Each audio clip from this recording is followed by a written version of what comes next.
സലിം ചേട്ടൻ്റെ ഇടയ്ക്ക് പറയുമായിരുന്നു ഞാനിങ്ങനെ ഓരോ വർക്കിൻ്റെ കാര്യമൊക്കെ സങ്കടത്തോടെ എന്നാൽ കുറേ സന്തോഷങ്ങളുള്ള ഓർമ്മകളായി ഇറക്കിക്കൊണ്ടുള്ള ഒരു മനുഷ്യൻ്റെ വിട പറയലിൻ്റെ മണിക്കൂറുകളിൽ ഞാൻ ഇന്ന് ഒരു വീഡിയോ ചെയ്യാൻ ഒരിക്കലും ഇരുന്നതല്ല. പക്ഷേ എനിക്ക് എൻ്റെ ഒരു സങ്കടം എങ്ങനെ തീർക്കണമെന്ന് എനിക്ക് പറഞ്ഞറിയിക്കാൻ പറ്റില്ല.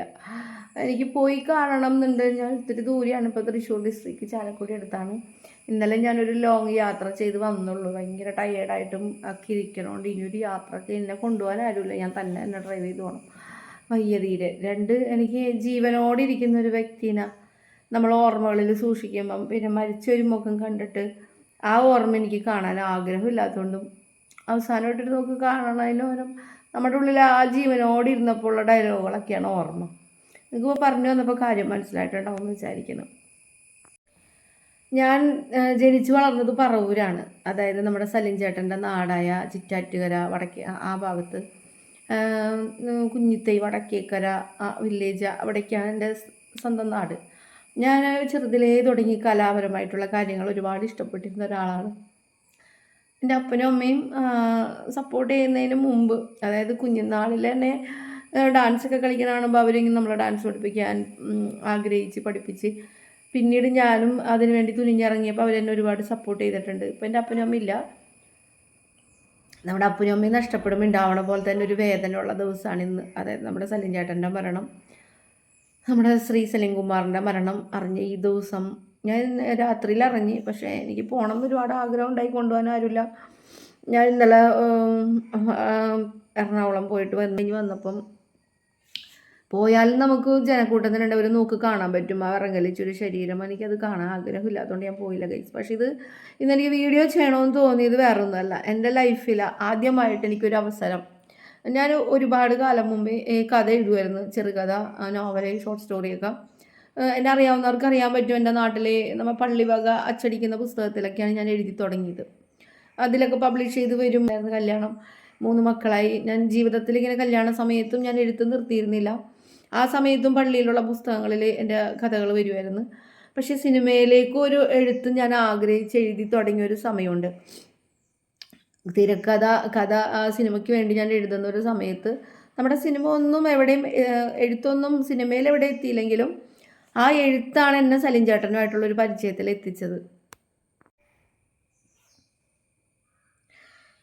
സലിം ചേട്ടനോട് ഉള്ള പരിചയം ആരംഭിക്കുന്നതെന്ന് പറഞ്ഞു കഴിഞ്ഞാൽ എല്ലാ കോമഡികളും സലിം ചേട്ടനെ ഞാൻ ആസ്വദിച്ചിരുന്നു.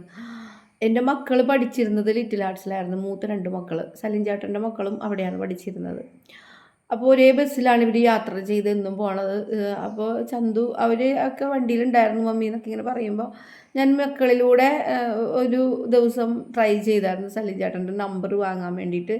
മകനോട് ചോദിച്ച് മേടിച്ച് തരോടാന്ന് ചോദിച്ചിട്ട് എൻ്റെ മക്കൾ 7 വരെ ലിറ്റിൽ ആർട്സിൽ പഠിച്ചത്. അപ്പം ആ സമയത്ത് പിള്ളേരോടല്ലേ അത്രക്കൊന്നും അതൊന്നും ആയില്ല, ഫലം ആയില്ല. കാരണം എനിക്ക് അത്ര അമിതമായ ആഗ്രഹമായിരുന്നു സലിം ചേട്ടനൊന്ന് നേരിട്ട് കാണണമെന്നില്ല. എനിക്ക് ആ ജീവനോടെ ആ തമാശയും കോമഡിയൊക്കെ പറയുന്ന സലിം ചേട്ടനെ കാണാൻ ആയിരുന്നു ആഗ്രഹം. അതിന് വേണ്ടിയിട്ട് ഞാൻ എൻ്റെ ഹസ്ബൻഡിനെയും കൂട്ടി ഒരു ദിവസം അവരുടെ വീട്ടിൽ പോയി. ഇതിപ്പോൾ അവരുടെ വേദനിപ്പിക്കാനും അല്ല കേട്ടോ. ഞാൻ അവിടെ ചെല്ലുമ്പോൾ ആ ചേട്ടൻ്റെ വൈഫ് വീടിൻ്റെ ഫ്രണ്ടിലുണ്ടായിരുന്നു. ഒരു വില വെച്ചിരുന്ന കൊണ്ട് എനിക്ക് പുള്ളിയായിട്ട് ചെന്ന് സംസാരിക്കും. അവരൊക്കെ വലിയ ആൾക്കാരല്ലേ. അപ്പോൾ പുള്ളി ഫ്രണ്ടിൽ കസേരയിൽ കാല് ചമ്രം പടിഞ്ഞിരിക്കുകയായിരുന്നു. കാല് കസേരയിൽ കയറ്റി വെച്ചിട്ട് അവിടെ തന്നെ ഇരുന്നിട്ട് നമ്മളോട് ഇങ്ങനെയൊക്കെ പറഞ്ഞ്, നമ്മൾ വെറുതെ ഒരു വീടിൻ്റെ ഫ്രണ്ടിൽ ഒരു സത്യത്തിലൊരു ഭിക്ഷക്കാർ പോയിട്ട് പൈസ ഇല്ല എവിടെയെന്ന് പറയുമ്പോൾ മടങ്ങിപ്പോകാൻ ഒരവസ്ഥയിലാണ് ചമ്മി ഞങ്ങൾ പോകുന്നത്. വേറെ പല കാര്യങ്ങളും ഞാൻ അതിന് ശേഷം അവരോട് ചോദിച്ചു. ആ സമയത്ത് തന്ന റിപ്ലൈകളാണ് നമ്മളങ്ങനെ ഒരു വിഷമം ഉണ്ടാക്കാൻ കാരണം. അപ്പോൾ അതിനുശേഷം ഞങ്ങൾ തിരിച്ച് മടങ്ങുമ്പോൾ ആ ഗേറ്റ് കിടക്കണതിന് മുമ്പ് ഞാൻ എൻ്റെ ഹസ്ബൻഡിനോട് വെറുതെ പറഞ്ഞ്, എനിക്ക് ഭയങ്കര സങ്കടം ഉണ്ടായ ഒരു ദിവസമാണ്. ഞാൻ ആകാശത്തോട്ട് നോക്കിയിട്ട് ഇങ്ങനെ ഞാൻ പറഞ്ഞു, നോക്കിക്കോ ഞാൻ ഈ വീട്ടിൽ ഗസ്റ്റായിട്ട് വരും, ഞാൻ ഇവിടെ എടുത്ത് ചായ കുടിക്കും എന്നൊക്കെ വെറുതെ പറഞ്ഞിട്ട് ഞങ്ങൾ ഗേറ്റ് ഇറങ്ങിയത്. കുറച്ച് ദിവസം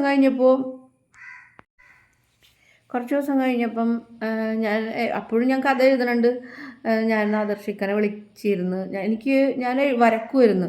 അപ്പം ഞാനൊരു ആഡ് ഡയറക്ടർക്ക്, മറ്റേ പരസ്യങ്ങളൊക്കെ ചിത്രീകരിക്കുന്ന ഒരു ഡയറക്ടർക്ക് ഞാനൊരു സ്റ്റോറി ബോർഡ് വരച്ചു കൊടുത്തിട്ടുണ്ടായിരുന്നു. അത് എൻ്റെ കടയിൽ വരുന്ന ഒരു കസ്റ്റമറിൻ്റെ ഹസ്ബൻഡാണ്. അപ്പം എനിക്ക് ബ്യൂട്ടി പാർലറായിരുന്നു പറവൂർ. അപ്പം ഞാൻ അതിൻ്റെ വരുന്നൊരു ടീച്ചറാണ് അവർ. അപ്പം അവരുടെ ഇത് സ്റ്റോറി ബോർഡ് ഞാൻ ചെയ്യാമെന്നായിട്ട് ഞാനത് വരച്ചൊക്കെ കൊടുത്തു കഴിഞ്ഞപ്പോഴേക്കും പുള്ളി എനിക്ക് ഗിഫ്റ്റായിട്ടൊരു ഫിലിം ഡയറക്ടർ തന്നു. അത് ആ സമയത്ത് പഴയല്ല, ആ സമയത്ത് ഉള്ളത്. അപ്പം എനിക്ക് അത് കിട്ടിയത് എനിക്ക് ഏറ്റവും വലിയ സമ്മാനമായിരുന്നു. അപ്പം എനിക്കിഷ്ടമുള്ള ഒരുപാട് പേരുടെ നമ്പറുകളൊക്കെ ഇതെടുത്ത് ഞാൻ വിളിച്ച് എല്ലാവരെയും കോണ്ടാക്ട് ചെയ്ത്, പ്രത്യേകിച്ച് ഞാൻ പറയും ഇന്നസെൻ്റ് ചേട്ടനാ, അതുപോലെ തന്നെ നെടുമുടി തിലകൻ സാറ്, അവരെല്ലാവരും ഞാൻ വിളിച്ചായിരുന്നു. മുകേഷ് ചേട്ടൻ, അതുപോലെ ജഗദീഷ് ഏട്ടൻ, എന്നോട് സംസാരിച്ചവരിൽ ജഗദീഷ് ഏട്ടൻ, ആദർശിക്ക, ദിലീപേട്ടൻ, അല്ല ദിലീപേട്ടനെ വിളിച്ചില്ല, ദിലീപേട്ടൻ്റെ അനിയനെ, ഇവരൊക്കെ ഓർക്കണ്ടെന്ന് എനിക്കറിയില്ല. ആദർശിക്ക എന്നോട് 2-3 ദിവസം നന്നായിട്ട് ഫിലിമിൻ്റെ സ്റ്റോറിയൊക്കെ കേൾക്കാൻ വേണ്ടിയിട്ട് സംസാരിച്ചായിരുന്നു. അധികം സമയം സംസാരിച്ചായിരുന്നു. കാരണം എൻ്റെ മകന് മുറിച്ചുണ്ടായിരുന്നു മൂത്തത്. അപ്പം അവൻ്റെ കാര്യങ്ങൾ കേട്ട് ആ ചേട്ടൻ പറയുമായിരുന്നു, ഞാൻ ചെറുതിലെ വിക്കൊക്കെ ഉണ്ടായിരുന്നു, എൻ്റെ ഉമ്മയാണ് എന്നെ അതിൽ നിന്ന് മാറ്റിയത്. അപ്പോൾ ഒരു അമ്മ വിചാരിച്ചാൽ ഒരു മോനെ തിരിച്ച് നല്ല ഇതിലേക്ക് കൊണ്ടുവരാൻ പറ്റും എന്നൊക്കെ പറഞ്ഞിട്ട് ആ ഒരു അമ്മയുടെ റോൾ എനിക്ക് ഓർമ്മിപ്പിച്ച് തരുമായിരുന്നു ആദർശിക്ക. അങ്ങനെ ഓരോ ആൾക്കാർ അവരുടെ ക്യാരക്ടർ അനുസരിച്ച് ചിലവർ സംസാരിക്കും, ചിലവർ വെച്ചാൽ. അതിൽ തിലകൻ സാർ എന്നോട് ആ സ്ക്രിപ്റ്റുമായിട്ട് വന്നിട്ട് ഞാൻ അതിൻ്റെ ഒറിജിനൽ തരൂല, എൻ്റെ കയ്യിൽ വെക്കും, അങ്ങനെയൊക്കെ പറഞ്ഞ് ഓരോരുത്തരിൽ നിന്ന് എനിക്കൊരു ഓരോ അനുഭവങ്ങളായിരുന്നു. അതായത് പ്രായമുള്ളവരും പ്രായമില്ലാത്തവരുമായ ഡയറക്ടേഴ്സും അത്യാവശ്യം നമ്മുടെ കഥ പറഞ്ഞാൽ നമുക്ക് എന്തെങ്കിലും ഒരു ചാൻസ് റെഡിയാവുമോ എന്നുള്ള രീതിയിൽ നമ്മൾ പ്രതീക്ഷിച്ച് വിളിച്ചവരൊക്കെ സംസാരിച്ചായിരുന്നു. അപ്പോൾ അങ്ങനെ അതിൽ സലീം ചേട്ടൻ്റെ നമ്പർ ഉണ്ടായിരുന്നു. അപ്പോൾ ഞാൻ സലീം ചേട്ടനെ ഒരു ദിവസം വിളിച്ച്, ഞാൻ വിളിക്കുമ്പോൾ സലീം ചേട്ടൻ വണ്ടി ഓട്ടത്തിലാണ്, കാറിലായിരുന്നു, യാത്രയിലാണ്. ചോദിച്ചപ്പോൾ ഞാൻ ഇങ്ങനെ സാറേ എന്നാണ് ഞാൻ അന്നൊക്കെ വിളിച്ചത് കേട്ടോ. അതിന് ശേഷമാണ് സലീം ചേട്ടനെ ഞാൻ നേരിട്ട് പരിചയപ്പെടുന്നതൊക്കെ. അപ്പം ഞാൻ ഇങ്ങനെ എഴുതും, എനിക്ക് സിനിമയിൽ എഴുതണമെന്ന് ആഗ്രഹമാണ്, ഞാൻ സ്ക്രിപ്റ്റ് ചെയ്ത് വെച്ചിട്ടുണ്ട് എന്നൊക്കെ പറഞ്ഞപ്പോൾ എന്നോട് പറഞ്ഞ്, നിങ്ങൾ എല്ലാവരും കൂടി സിനിമയിലോട്ട് തന്നെ എന്തിനാണ്, നിങ്ങൾക്ക് വല്ല മംഗളത്തിലോ മനോരാജ്യത്തിലോ എഴുതിക്കൂടെ, എല്ലാവരും കൂടി സിനിമയിലോട്ട് തന്നെ അങ്ങനെ ചോദിച്ചു. എന്നാൽ ആദ്യം തന്നെ ഒന്ന് വിഷമിപ്പിച്ചാണ് മറുപടി തന്നത്. അപ്പം ഞാൻ സ്പോർട്സ്മാൻ സ്പിരിറ്റിലെടുത്ത് ഞാൻ അതുപോലെ തന്നെ എൻ്റെ ആഗ്രഹം ഞാൻ പറഞ്ഞു, എഴുത്ത് വായന അറിയാത്തവർക്കും ഒരു വിഷ്വലി കണ്ടു കഴിയുമ്പം അതിൽ നിന്നും ഒരു സ്റ്റോറി മനസ്സിലാക്കാൻ പറ്റും. എനിക്ക് ജീവിതത്തിൽ നല്ല മൂല്യങ്ങളുള്ള നല്ല സിനിമകൾ എഴുതണമെന്നാണ് ആഗ്രഹം. അതുവഴി എനിക്ക് സമൂഹത്തോട് സംസാരിക്കാനുള്ളത് സംസാരിക്കണം, പറഞ്ഞു വെക്കണം. അങ്ങനെയൊക്കെ ഞാനും പിടിച്ച് നിന്ന് സംസാരിച്ചിട്ടോ. പിന്നെ ആ സംഭാഷണം അവിടെ തീർന്ന് എവിടെയോ പോവുകയാണ്, വരട്ടെ എന്നിട്ട് കാണാമെന്ന് പറഞ്ഞ് പോയി. എല്ലാ നാട്ടുകാരനാണ്. അന്ന് ഞാൻ താമസിക്കുന്നത് പറവൂർ കൈതാരം പ്രദീപ് എന്ന് പറയും. ആ ഒരു കലാകാരനായിരുന്നു, മരിച്ചുപോയി. അവരുടെ വീടിൻ്റെ അടുത്ത് വാടകക്കായിരുന്നു. അതേ വീട്ടിലായിരിക്കുമ്പോൾ ഒരു ദിവസം എനിക്കൊരു കോൾ വരികയാണ്. അപ്പോൾ അതിനു മുമ്പ് ഞാൻ ആദർശിക്കനെ വിളിച്ചിട്ട് എൻ്റെ കയ്യിലിരിക്കണ കഥ ഫുൾ സ്ക്രിപ്റ്റൊക്കെ ഞാൻ പറഞ്ഞൊക്കെ കേൾപ്പിച്ചു. അതുവരെയൊക്കെ എന്നെ കേട്ടിട്ടൊക്കെ ഉണ്ട്. അതിന് ശേഷമാണ് അമർ അക്ബർ അന്തോണി ആദർശിക്കയുടെ ഫിലിം വരുന്നത്. അപ്പോൾ ആ സമയമാണ്, ആ കാലഘട്ടം. എന്നിട്ട് എനിക്ക് കോൾ വന്ന ഉടനെ ഞാൻ കോൾ എടുത്തു. അപ്പോൾ എൻ്റെ ഹസ്ബൻഡ് പുറത്തോട്ട് പോയൊരു സമയമായിരുന്നു. എനിക്ക് വരുന്ന കോള് സലീം കുമാറിൻ്റെ സൗണ്ടിലാണ്. ഹലോ, ഞാൻ സലീം കുമാറാണ് എന്ന് പറഞ്ഞിട്ടാണ് എന്നെ വിളിച്ചത്. എനിക്ക് വിശ്വസിക്കാൻ പറ്റില്ല. ഞാൻ വിചാരിച്ച എന്നെ ആരെങ്കിലും ഇനി മിമിക്രി ആർട്ടിസ്റ്റുകൾ ആരെങ്കിലും എന്നെ വിളിച്ച് പറ്റിക്കണമാണോ. കാരണം ഞാനിങ്ങനെ സിനിമ ഭ്രാന്തും കഥയെഴുത്തുമായിട്ട് നടക്കുന്ന കാര്യങ്ങൾ എൻ്റെ ഹസ്ബൻഡിനെ അറിയാം. അത്യാവശ്യം ഹസ്ബൻഡിനെ പരിചയമുള്ള കൂട്ടുകാർക്കും അറിയാമായിരിക്കുമല്ലോ. ഇനി പുള്ളിക്കാരനെ എനിക്ക് വല്ല പണിയാന്നാണോ എന്നൊക്കെ ഞാൻ വിചാരിച്ച്. എന്നിട്ട് എന്നോട് പറഞ്ഞു, ഞാൻ വീട്ടിലുണ്ട്, ഒന്ന് ഒരത്യാവശ്യമാണ്, നമ്മുടെ വീട് വരെ ഒന്ന് വരണം, ഒരു വർക്കിൻ്റെ കാര്യം സംസാരിക്കാനാണെന്നൊക്കെ പറഞ്ഞിട്ട് ഞാൻ ആദ്യം സലീം കുമാറാണെന്ന് പറഞ്ഞതല്ലാണ്ട് പിന്നെ ഒന്നും ഞാൻ കേട്ടിട്ടില്ല. സത്യത്തിൽ എനിക്ക് അത്രയും കിളി പോയി. ഞാൻ എൻ്റെ ഹസ്ബൻഡിനെ അപ്പം തന്നെ വിളിച്ചിട്ട് ഞാൻ പറഞ്ഞു, എന്നെ സലീം കുമാർ വിളിക്കുന്നുണ്ട്. അയാൾ വിശ്വസിച്ചില്ല. എന്നിട്ട് അവൻ എന്നോട് ഇങ്ങനെ ചെല്ലാൻ പറഞ്ഞിട്ടുണ്ട് വീട്ടിലോട്ട്. അപ്പോൾ ആ സമയത്ത് സലീം ചേട്ടൻ്റെ ഒരു ഷോർട്ട് ഫിലിം ഫസ്റ്റത്തെ പരേതൻ്റെ പരിഭവങ്ങൾ തുടങ്ങാനിരിക്കുന്ന സമയമാണ്. അപ്പോൾ എന്നെ വിളിക്കുമ്പോൾ ഹസ്ബൻഡില്ല, ഞാൻ തന്നെത്താനെ എനിക്ക് എൻ്റെ കയ്യിലുള്ളതിൽ ഏറ്റവും നല്ല ഡ്രസ്സ്, കാരണം സിനിമ ഫീൽഡിൽ പോകാനല്ലേ ഏറ്റവും നല്ല ഡ്രസ്സൊക്കെ എടുത്തു. പക്ഷേ ഞാൻ ഓടിക്കുന്ന വണ്ടി കൈസ് എൻ്റെ പറവൂർ തന്നെ അറിയാവുന്ന ചിലവർക്ക് ഇപ്പോൾ കണ്ടാൽ അറിയാൻ പറ്റും. അന്ന് എനിക്കൊരു ഓയിൽ ലീക്കൊക്കെയുള്ള, പെട്രോൾ ലീക്കാണ്, ഓയിൽ ലീക്കല്ല പെട്രോൾ ലീക്കുള്ളൊരു വണ്ടിയാണ്. ഒരു പഴയ സ്കൂട്ടി എനിക്ക് സെക്കൻഡ് ഹാൻഡ് മേടിച്ചതാണ് എൻ്റെ ഹസ്ബൻഡ്. വീട്ടിൽ നിന്നും എന്നെ ഹെൽപ്പ് ചെയ്തിട്ട് അങ്ങനെ പൈസ കിട്ടിയിട്ട് വാങ്ങിച്ചൊരു വണ്ടിയാണ്. അന്ന് എനിക്ക് പറവൂരൊരു ഷോപ്പുണ്ട്. പക്ഷെ ആ വണ്ടിയും കൊണ്ട് പോവാന്ന് വെച്ചാൽ പരിതാപകരമാണ്. ചവിട്ടി സ്റ്റാർട്ട് ചെയ്യണം. വലിയ സ്റ്റൈലിൽ ഡ്രസ്സൊക്കെ കൊടുത്തിട്ട് ഞാനൊരു ചവിട്ടി സ്റ്റാർട്ട് ചെയ്യണ സ്കൂട്ടർ, റെഡ് സ്കൂട്ടറാണ്. ഞാൻ ആ വണ്ടിയും കൊണ്ട് എവിടെ പോയാലും എനിക്ക് റോട്ടിൽ നിൽക്കുന്ന ആളുകൾ വണ്ടി ചവിട്ടി സ്റ്റാർട്ട് ചെയ്ത് തന്നെ, എന്നാലും എനിക്ക് ഓടിക്കാൻ പറ്റുള്ളൂ. ഞാൻ കിക്കറടിച്ചാവൂല. എവിടെ വെച്ചാലും പെട്രോളിൻ്റെ മണമാണ്. ആ വണ്ടിയുമായിട്ട് ഞാൻ വെൽ ഡ്രസ്സിലാണ് ഞാൻ പോയത്. ഇപ്പോഴും ഓർമ്മയുണ്ട്, വൈറ്റ് ജീൻസും റെഡ് ഷർട്ടും ഇട്ടിട്ട് ഞാൻ അവിടെ ചെന്ന്. അപ്പോൾ വാതിക്കെ തന്നെ ആ സിറ്റ് ഔട്ടിൽ സലിം ചേട്ടൻ്റെ ഇരിപ്പുണ്ടായിരുന്നു, നമ്മുടെ കെടാമംഗലം വിനോദ് ചേട്ടൻ്റെ ഇരിപ്പുണ്ടായിരുന്നു. ഞാൻ ചെന്ന് എനിക്ക് ഏറ്റവും സന്തോഷമുള്ളൊരു സമയമായിരുന്നു. ഒന്നും വർക്ക് ചെയ്തില്ലെങ്കിലും എനിക്ക് ആ ചേട്ടൻ നേരിട്ടൊന്ന് കാണാൻ, ആ മുഖം അത് മതി എനിക്കിന്ന്. ഇപ്പം ആ ചേട്ടനെ എന്തോ നമ്മുടെ വീട്ടിലൊരാൾ മരിക്കുമ്പോൾ നമുക്ക് ചങ്ക് കൂട്ടിക്കറിയാമെന്നോ, എനിക്ക് അതുപോലെ തന്നെയായിരുന്നു മണിച്ചേട്ടൻ മരിച്ചപ്പോഴും. ഞാൻ ചില വ്യക്തികളെ നേരിട്ട് പരിചയമില്ലെങ്കിലും ഒരുപാട് ആരാധിക്കുകയും ബഹുമാനിക്കുകയും സ്നേഹിക്കുകയൊക്കെ ചെയ്യും. പക്ഷേ നിങ്ങൾ ആരാധിക്കുന്നു എന്ന് പറയുമ്പോൾ തെറ്റിദ്ധരിക്കേണ്ട, നമ്മൾ ദൈവത്തിന് കൊടുക്കുന്ന ആരാധന വേറെ, മനുഷ്യർക്ക് കൊടുക്കുന്ന ആരാധനയും ബഹുമാനവും വേറെ. അത് ആരോടും പറഞ്ഞില്ല, നമ്മുടെ ഉള്ളിലൊരു സ്ഥാനം അവർക്കുണ്ട്. അപ്പോൾ ഞാൻ അവിടെ ചെന്ന് സ്റ്റെപ്പ് കയറി ഇരിക്കുന്നു പറഞ്ഞ് ഞാൻ വണ്ടി സൈഡിൽ അവരുടെ പുറത്ത് പാർക്ക് ചെയ്തിട്ട്, കോമ്പൗണ്ടിൻ്റെ അകത്ത് പാർക്ക് ചെയ്തിട്ട്, അപ്പോൾ ഫുള്ള് ഒരു തരം ടൈൽ പോലെ ഇട്ടേക്കണേണ് അവരുടെ മുറ്റം. അപ്പം വണ്ടി അവിടെ വെച്ചേക്കണം. അപ്പം എൻ്റെ ഉള്ളിലൊരു ടെൻഷനുണ്ട്, എൻ്റെ വണ്ടിക്ക് ലീക്ക് ഉള്ളതുകൊണ്ട് കുറച്ച് നേരം കഴിയുമ്പോൾ വണ്ടി വെക്കണതിൻ്റെ ചുറ്റും പെട്രോൾ ഉണ്ടാവും. ഞാൻ അവിടെ വെച്ചിട്ട് കയറി. എൻ്റെ ഹസ്ബൻഡ് അന്ന് വന്നില്ലെങ്കിൽ ഭയങ്കര സങ്കടമായിരുന്നു. പുള്ളി എന്തോ അത്യാവശ്യത്തിനോട്ട് എന്നോട് പറഞ്ഞു, നീ ഒറ്റയ്ക്ക് പോയിക്കോന്ന് പറഞ്ഞു. പുള്ളി ചിലപ്പോൾ വിചാരിച്ചിട്ടുണ്ടാവും ഞാൻ പറ്റിച്ചിട്ട് സലിംകുമാർ വിളിക്കണമെന്ന് പറഞ്ഞിട്ട് വീട്ടിലോട്ട് വല്ല നോണ പറഞ്ഞ അത്യാവശ്യത്തിന് വിളിക്കണമെന്ന് വിചാരിച്ചിട്ടുണ്ടാവും. എന്നിട്ട് ഞാൻ അന്ന് വന്ന് അവിടെ കയറിയപ്പോൾ തന്നെ ഞാൻ സലിം ചേട്ടൻ്റെ കാല് തൊട്ട് നമസ്കരിച്ച്, സലിം ചേട്ടൻ തന്നെ ഇങ്ങനെ കൈവച്ചിട്ട് ഇങ്ങനെ ആയിക്കോട്ടെ അനുഗ്രഹിക്കണമല്ലോ അതുപോലെ കാണിച്ചിട്ട് നമ്മൾ അവിടെ ഇരിക്കുന്നു പറഞ്ഞു. എനിക്ക് ഒരു ചെയർ തന്നു, ഒരു ചെയറിലിരുന്ന്. അപ്പോൾ ഞാനും സലിം ചേട്ടനും വിനോദ് ചേട്ടനും ഉണ്ട് കടമംഗലം. വിനോദ് ചേട്ടൻ എനിക്കൊരു പേപ്പർ തന്നിട്ട് എന്നോട് പറഞ്ഞ് ചെന്ന് ജസ്റ്റ് ഒന്ന് സംസാരിച്ച്, അപ്പോൾ നമ്മളിങ്ങനെ ഒരു വർക്ക് തുടങ്ങാനിരിക്കുകയാണ്, അപ്പോൾ അതിൻ്റെ കാര്യം സംസാരിക്കാനാണ്, നിങ്ങൾ എഴുതും ഇങ്ങനെ. വിനോദ് ചേട്ടൻ എന്നെ അറിയും, എൻ്റെ ഹസ്ബൻഡിൻ്റെ ഫ്രണ്ട് ആയതുകൊണ്ടും.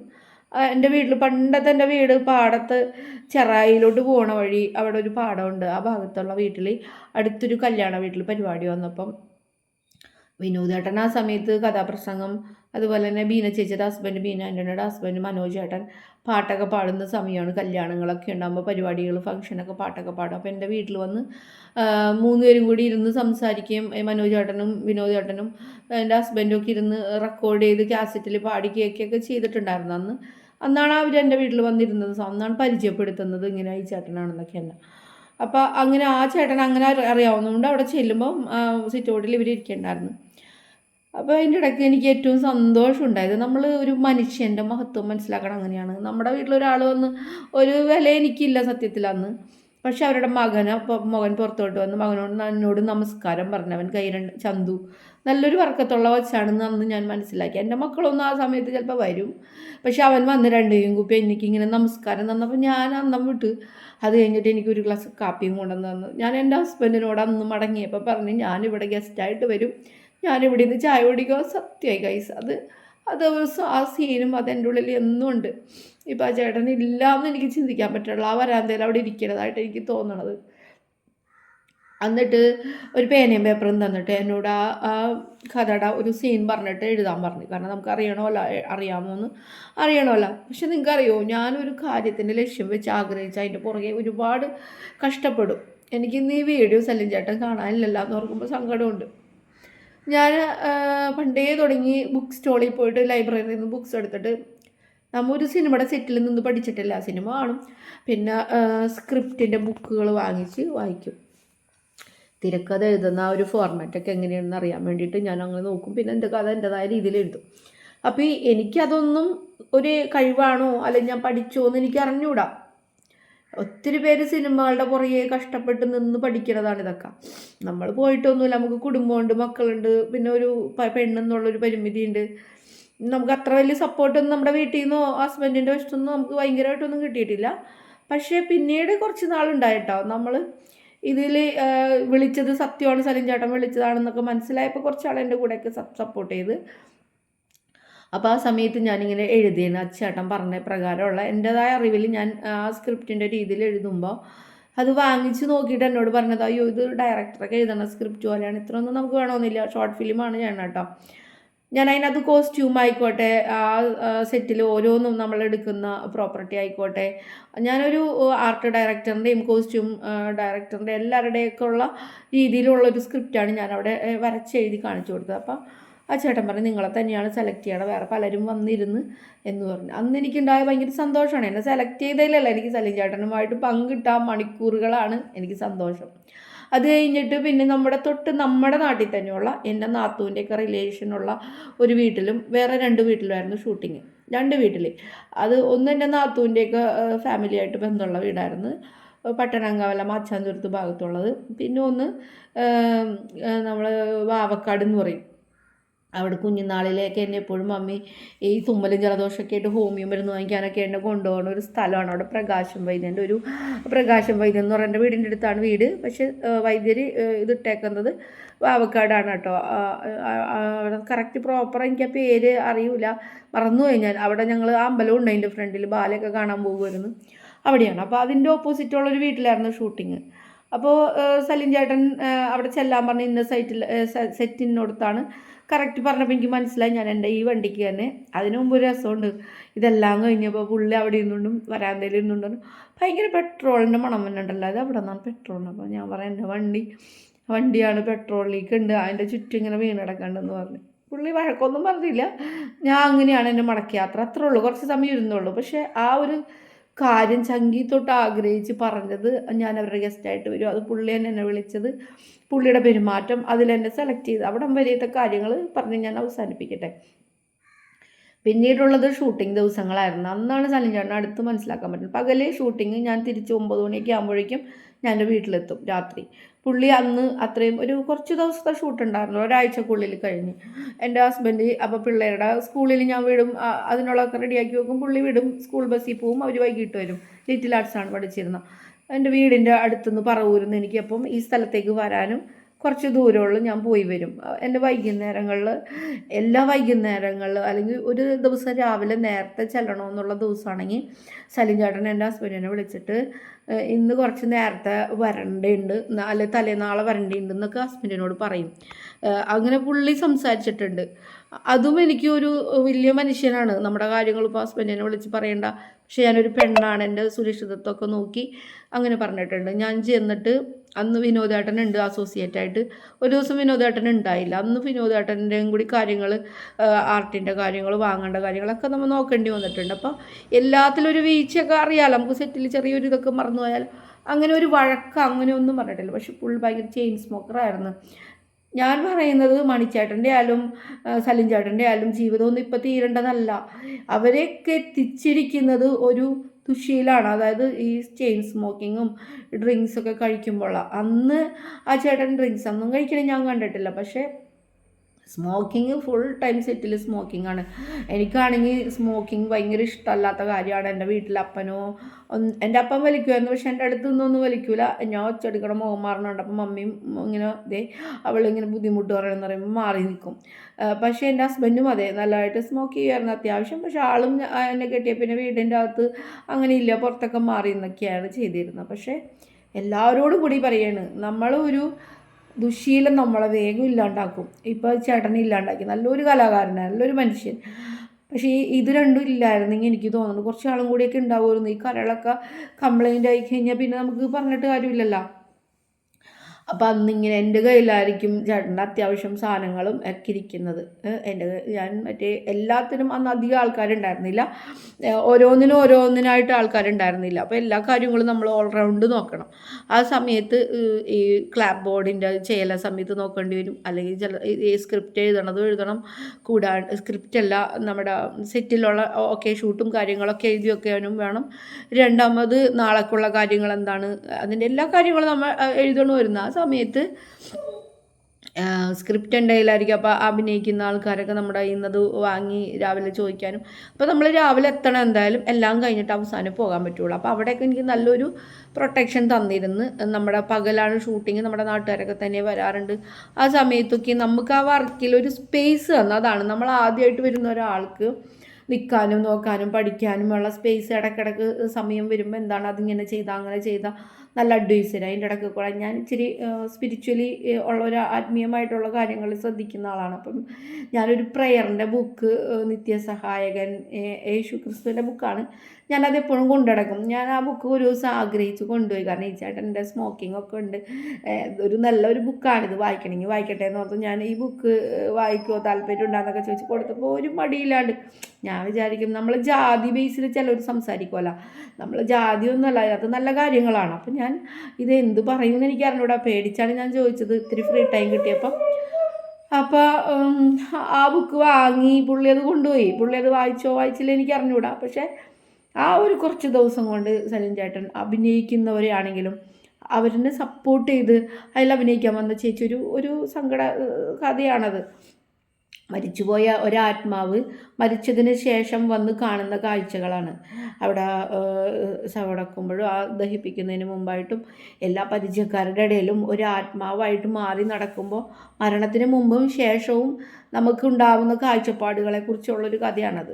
നിങ്ങൾ കണ്ടിട്ടില്ലെങ്കിൽ കാണണം കേട്ടോ. പരേതൻ്റെ പരിഭവങ്ങൾ എന്ന് പറഞ്ഞിട്ട് സലിം ചേട്ടൻ്റെ ഒരു ഷോർട്ട് ഫിലിം. അതാണ് ആദ്യമായിട്ട് സലിം ചേട്ടൻ ഡയറക്റ്റ് ചെയ്ത്, പിന്നെയാണ് സിനിമയിൽ. അപ്പോൾ എന്നോട് സിനിമ ചെയ്യുമ്പോൾ വിളിക്കും എന്നൊക്കെ പറഞ്ഞിരുന്നു. പിന്നെ അതിൻ്റെ ഇടയിൽ കുറേ എന്തോ ആൾക്കാർ തമ്മിൽ കുശുമ്പും കുത്തലൊക്കെ ഉണ്ടാവുമല്ലോ, അതെനിക്ക് കിട്ടിയില്ല. അപ്പോൾ ആ ചേട്ടൻ തന്നെ എന്നെ വിളിച്ച് പറഞ്ഞ് ചില ആളുകൾക്ക് നമ്മളോട് നന്നായി വരുമ്പോൾ വളരുമ്പോൾ വിരോധമുണ്ട്. നമ്മുടെ നാട്ടിൽ തന്നെ നമ്മുടെ ഹസ്ബൻഡിൻ്റെ ഫ്രണ്ട്സിൻ്റെ ഇടയിൽ തന്നെയെന്ന് എന്നോട് പറഞ്ഞായിരുന്നു സലിം ചേട്ടൻ. അങ്ങനെ എനിക്കും പോകാൻ പറ്റിയില്ല. മമ്മി വയ്യാണ്ട് കിടക്കുന്ന സമയം, എൻ്റെ മമ്മി സ്ട്രോക്ക് വന്ന് കിടക്കുന്ന സമയമൊക്കെ ആയിരുന്നു. അപ്പം അതുകൊണ്ട് തന്നെ പിന്നെ അത് വിട്ടുപോയി. പക്ഷേ ഈ ഒരു ചെറിയ ദിവസങ്ങളിൽ കുറച്ച് ദിവസങ്ങളിൽ അറിഞ്ഞ സലിം ചേട്ടൻ, അതുപോലെ തന്നെ ചെറായിൽ നമുക്കൊരു ഇതിൻ്റെ മീറ്റിംഗ് ഒക്കെ വെക്കുമ്പോൾ ഇതിൻ്റെ ഓൾ ക്രൂ ആയിട്ട് ചേർന്നൊരു മീറ്റിംഗ് വെച്ച് എത്രയും വേഗം എത്തണം. എനിക്ക് അറിഞ്ഞുകൂടായിരുന്നു, എന്നോട് ഇന്ന ദിവസമാണെന്ന് പറഞ്ഞ് എൻ്റെ ഹസ്ബൻഡ് അപ്പം എന്നെ കൊണ്ടുപോയി. വേഗം പോകുന്ന പോക്കിൽ ഞങ്ങൾക്കൊരു ആക്സിഡൻറ്റും പറ്റി. ചെറായി പെരുമ്പടന്ന് എത്തുന്നതിന് മുമ്പ് ഒരു ആക്സിഡൻറ്റ് പറ്റി. എൻ്റെ ഹസ്ബൻഡ് നല്ല ഓവർ സ്പീഡിലായിരുന്നു, സമയം വൈകി, ഞാൻ മാത്രം എത്താനുണ്ടായിരുന്നുള്ളൂ അവിടെ. അപ്പോൾ ഒരു അമ്മനെ ഇടിച്ചിട്ട് അമ്മനെ ഹോസ്പിറ്റലൈസ് ഒക്കെ ആക്കി, അങ്ങനെയൊക്കെയാണ് പിന്നെ തിരിച്ചു കൊണ്ടു വന്നത്. എന്നെ ആദ്യം കൊണ്ടാക്കിയിട്ട് പിന്നെ പുള്ളി പോയി ഹോസ്പിറ്റലിലെ കാര്യങ്ങൾ നോക്കി. സലിം ചേട്ടനോട് പറഞ്ഞു വന്ന വഴി ഒരു ആക്സിഡൻറ്റ് ഉണ്ടായി എന്നൊക്കെ. പക്ഷേ നമ്മുടെ ജീവിതത്തിൽ എന്തൊക്കെ കുറവ് വന്നാലും ഞാൻ എൻ്റെ 100% ആത്മാർത്ഥത ഇട്ടിട്ടാണ് ഞാൻ ആ സെറ്റിൽ നിന്നതും വർക്ക് ചെയ്തതും. അപ്പോൾ നിങ്ങൾക്ക് ഞാൻ പറഞ്ഞു വരുന്നത്, നമ്മൾ സിനിമയിലോ ബിഗ് സ്ക്രീനിലോ കാണുന്നൊരു മനുഷ്യനേക്കാൾ അപ്പുറം എനിക്കന്ന് ആദ്യത്തെ ദിവസം അവരുടെ വീട്ടിൽ ചെന്നപ്പോൾ അവരുടെ വൈഫിനോട് സംസാരിച്ചപ്പോൾ കിട്ടിയ ഒരു ചെറിയ വേദനയും മുറിവും ഉണ്ടായിരുന്നു. അവരെ കുറ്റം പറയല്ലാതെ അവരുടെ വശത്ത് നോക്കുമ്പോൾ കറക്റ്റ് ഓക്കെ. പക്ഷേ നമുക്കൊരു എന്തോ ഒരു ചമ്മൽ, ഒരു അവഹേളനം പോലെയൊക്കെ തോന്നിയായിരുന്നു. പക്ഷേ അത് സലിം ചേട്ടനായിട്ട് നികത്തി കേട്ടോ. അതൊരിക്കലും നമ്മൾ വിചാരിച്ചതല്ല. അതാണ് ആ മനുഷ്യൻ. എനിക്ക് ഇന്ന് ഓർമ്മിക്കുമ്പോൾ അതെല്ലാം കഴിഞ്ഞിട്ട് ഞാനൊരു ചെറിയ ഇതുകൊണ്ട് എനിക്ക് അതിൻ്റെ അവസാന ദിവസം വരെ നിൽക്കാൻ പറ്റിയില്ല. ഒരു ദിവസം മുമ്പേ ഞാൻ പോരേണ്ടി വന്നു. എൻ്റെ നാത്തൂൻ്റെ, അതായത് മൂത്ത ബ്രദറിൻ്റെ വൈഫിൻ്റെ ബന്ധുക്കളുടെ വീട്ടിലായിരുന്നു ആ ഷൂട്ടിങ്. ആദ്യത്തെ ദിവസം ഞാൻ പോയി.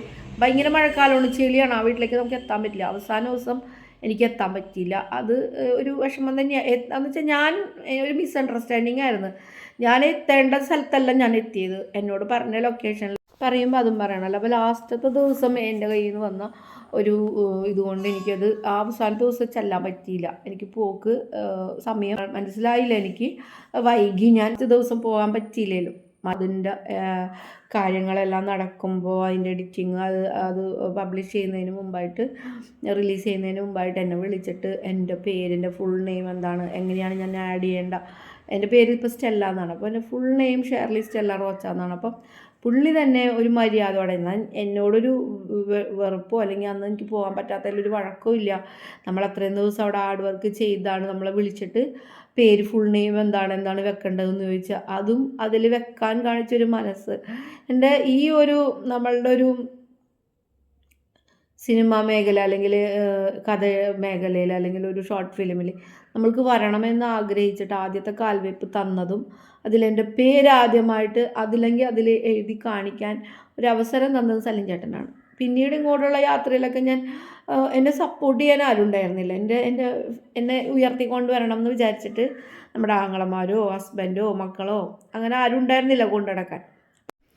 അതിന് ശേഷം ഒരു ദിവസം ചിറ്റാറ്റുകര, അവിടെ നമുക്കൊരു അമ്പലമുണ്ട് സലിം ചേട്ടൻ്റെ ആദ്യത്തെ വീടിൻ്റെ അടുത്ത്. അപ്പോൾ അവിടെ ഒരു പരിപാടിയുണ്ട്, കാവ്യ മാധവൻ വരണമെന്ന്. അപ്പോൾ വരും, അവിടെ എന്തൊക്കെയോ പരിപാടിയുണ്ട്. അപ്പോൾ അതിൻ്റെ സെറ്റിലോട്ടൊന്ന് സ്റ്റെല്ല വരണം എന്നൊക്കെ പറഞ്ഞിട്ട് ഞാൻ പോയായിരുന്നു.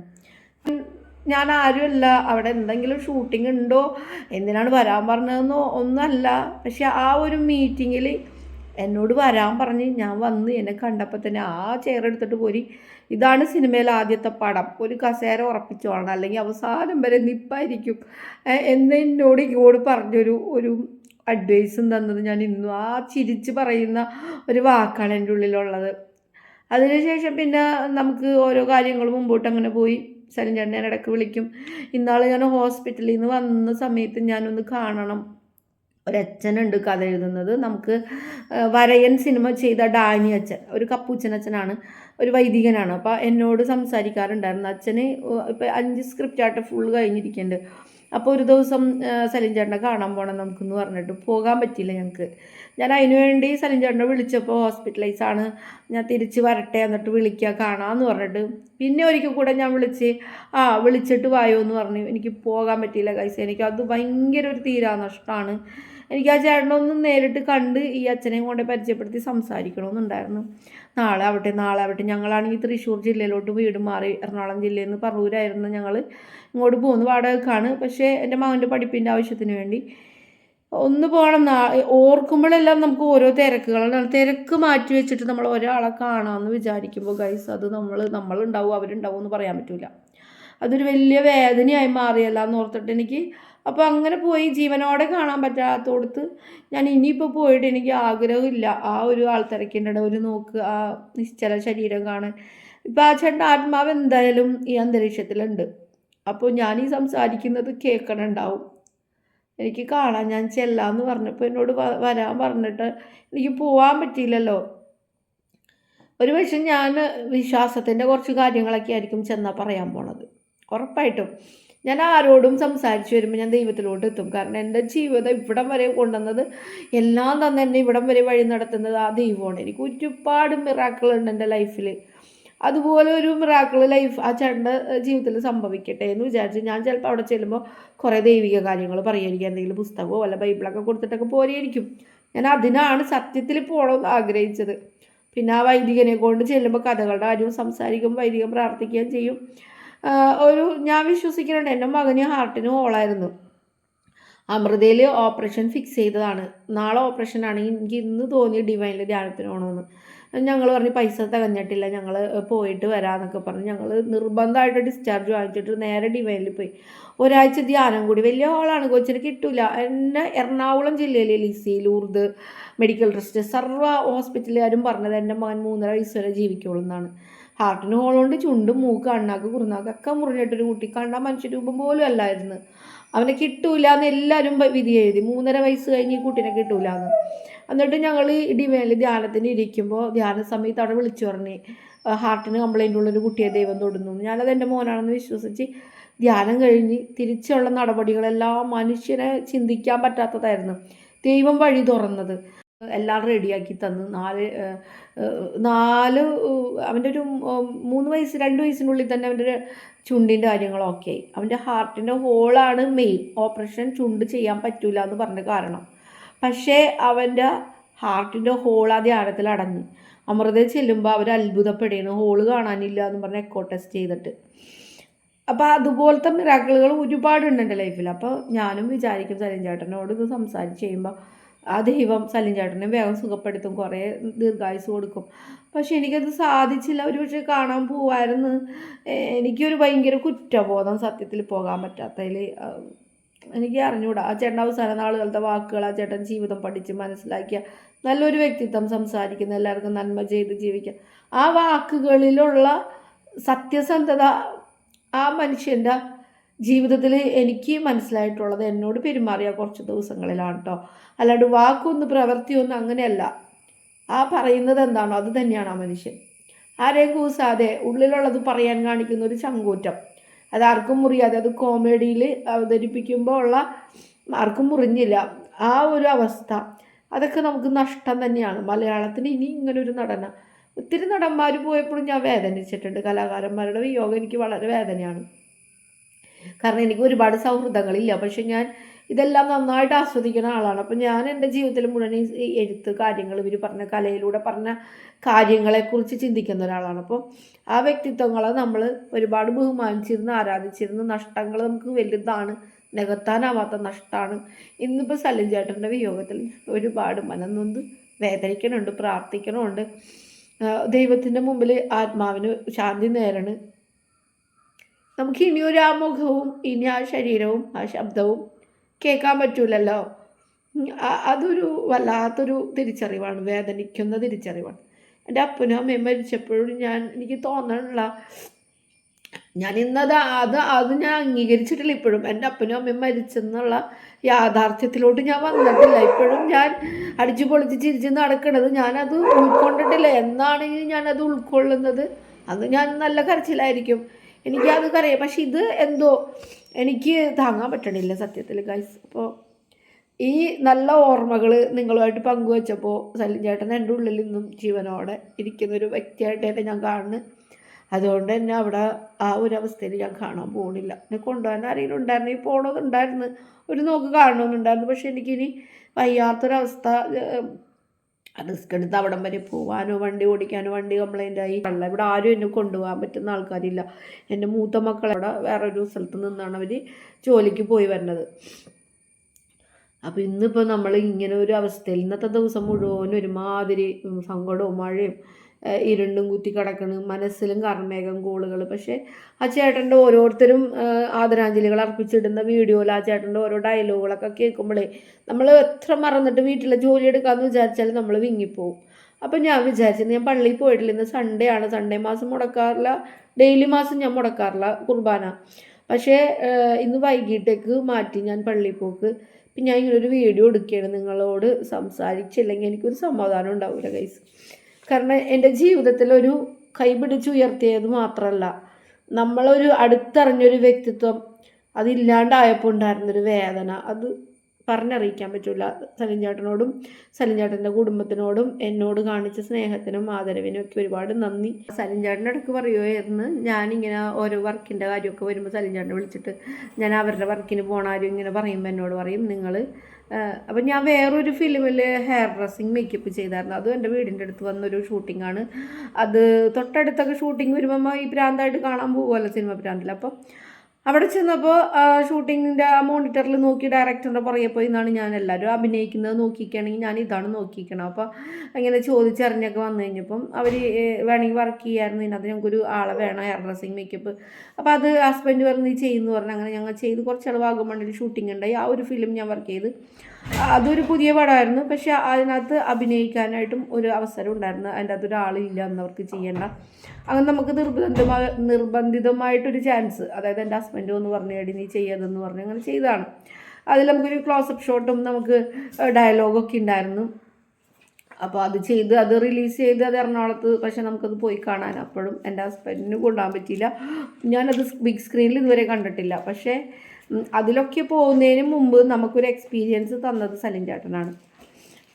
അവിടെ നിന്നുള്ളൊരു ധൈര്യത്തിലാണ് ഞാൻ ആ പടത്തിൻ്റെ വർക്കിനും പോയത്. അതൊരു പുതിയ ഡയറക്ടറുടെ പടമായിരുന്നുകൊണ്ട് തന്നെ അധികം അതൊന്നും ഓടിയിട്ടില്ലായിരുന്നു. പക്ഷേ അതിലാണ് ഞാൻ ആദ്യമായിട്ട് അഭിനയിച്ചൊരു ഇത്. അഭിനയിക്കാനൊന്നുമല്ല നമ്മൾ നടന്നത്, സിനിമയുടെ പിന്നാമ്പുറത്ത് വർക്ക് ചെയ്യാനാണ് ആഗ്രഹിച്ചതും. ഒരു സിനിമ മേക്ക് ചെയ്യണം, അതെങ്ങനെയാണ് എല്ലാ ആംഗിളിൽ നിന്നും എല്ലാ ആൾക്കാരുടെയും കാര്യങ്ങൾ, അതായത് ഒരു ഡയറക്ടർ സൈഡിൽ നിന്നും ക്യാമറമാൻ്റെ സൈഡിൽ നിന്നും സ്ക്രിപ്റ്റും സ്റ്റോറി എല്ലാം മനസ്സിലാക്കിയിട്ട് വേണമല്ലോ ഇതിലോട്ടൊക്കെ നമ്മൾ ഇറങ്ങണമെങ്കിൽ. അതിന് ഒത്തിരി പഠിക്കാനുണ്ട്. പക്ഷെ നമ്മുടെ അന്നത്തെ ഒരു ചെറിയ പ്രായത്തിൽ അങ്ങനെ. അപ്പോൾ അതിൻ്റെയൊക്കെ ഒരു ആരംഭം കുറിച്ച് വന്നത് സലിം ചേട്ടനാണ്.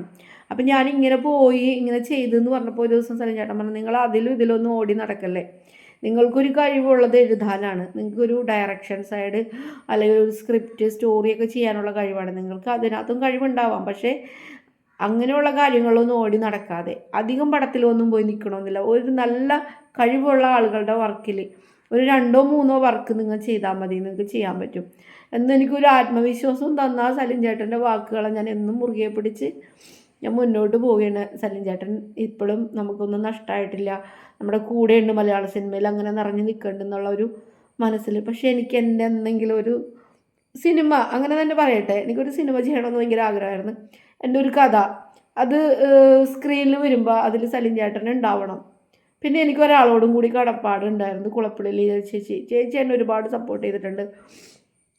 എന്നെ ഒരുപാട് ഉയർത്തിക്കൊണ്ടുവരാൻ നോക്കിയിട്ടുള്ള ഒരാളാണ്. അപ്പോൾ ലളിത കുളപ്പുള്ളി ലീല ചേച്ചിയും സലീം ചേട്ടനും കൂടി ഉള്ളൊരു പടം വർക്ക് ചെയ്യണം, എൻ്റെ സ്വന്തം വർക്ക് ചെയ്യണം എന്നൊക്കെ ഒരുപാട് ആഗ്രഹിച്ച ആളാണ്. ഇനിയിപ്പോൾ ബാക്കി വെച്ച് പോയ ആ ചേട്ടൻ്റെ ഒരു മകനിലൂടെ നമുക്ക് ആ ചേട്ടനെ കാണാനും കേൾക്കാനും സാധിക്കും. അങ്ങനെ ഒരു പ്രതീക്ഷയിലൊക്കെ മുന്നോട്ട് പോവുക. എന്തായാലും ഒരുപാട് നന്ദിയും പ്രണാമവും പ്രാർത്ഥനകളും എല്ലാം സലിം ചേട്ടൻ്റെ ആത്മാവിന് നേരാണ്. ചേട്ടൻ്റെ ആത്മാവിന് നിത്യശാന്തി നേർന്നുകൊണ്ട് ഞാൻ ഈ വീഡിയോ ഇവിടെ അവസാനിപ്പിക്കട്ടെ. എല്ലാവർക്കും നന്ദി, നമസ്കാരം.